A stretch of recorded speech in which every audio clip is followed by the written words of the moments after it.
54তম সার্বজনীন শ্রী শ্রী শ্যামা পুজো উপলক্ষে পশ্চিম মেদিনীপুর জেলার অন্তর্গত দাসপুরের জগন্নাথপুর বিবেকানন্দ স্মৃতি সংঘের উদ্যোগে একটি স্বেচ্ছায় রক্তদান শিবিরের আয়োজন করা হয়েছিল।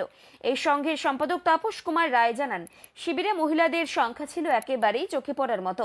সব মিলিয়ে 70 জন রক্তদাতা শিবিরে এসে রক্তদান করেন।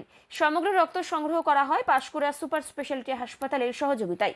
কার্যকারী সভাপতি সাধন চন্দ্র দিন্ডা বলেন, খুকুরদহ গ্রাম পঞ্চায়েত প্রধান প্রতিমা রানা, বিশিষ্ট সমাজসেবী অজিত কুমার মণ্ডল, ঋষিকেশ মাইতি, পঞ্চায়েত সদস্য অর্চনা ভূঁইয়া, ক্ষুদিরাম ভূঁইয়া সহ স্থানীয় উপস্থিত ছিলেন আরও বিশিষ্ট অতিথিবর্গরা।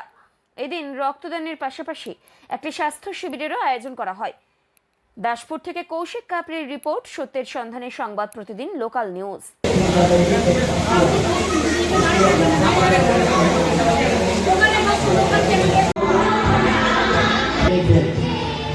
আজকে এবছরের পুজো কমিটির সম্পাদক মাননীয় তাপস রায় মহোদয়কে